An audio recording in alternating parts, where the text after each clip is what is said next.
čas so delali meni lučte ključa, to je en tak prehovor bil, Sem, jaz mislim, da v današnjem cajtu bi mogli iti malo preko tega, Meni se zdi, če imaš naslednika, pa da je pripravljen prevzeti, da je tu sem za poparjeti, Ja, mislim, da je zelo pomembno, da mladi dobimo besedo in uveljavo, da nimamo občutka, da smo samo hlapci na kmetiji, da imamo res eno besedo pri razvoju pa pri vseh stvarih.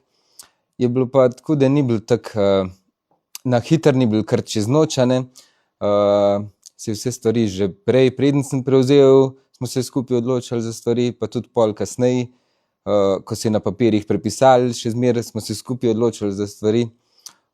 Še zdaj vprašam za mnenje, se pol sam odločim, kako bo, ampak mi veliko pomeni, če se tudi oče strinja z stvarmi, kaj se bo delali, kam se bo vlagali. Predvsem se po mojem vedno znova vračamo k temu, da nam trenutno manjka čas, da bi se res poglobil v to in razumel, kakšne posledice bo vse skupaj imela. In midva se pač zaenkrat še nisva s tem veliko ukvarjala, tako da niti ne bi znala točno reči, kakšne bojo posledice, ampak bo pa treba sigurno to temeljito premisliti. Prevzela bova v vsakem primeru, zdaj, če vse bo sreč še kot mlada, bomo pa videli, kaj bo čas prinesel. Papirologija je zmeraj vzporedna z vsem ostalim delom na kmetiji.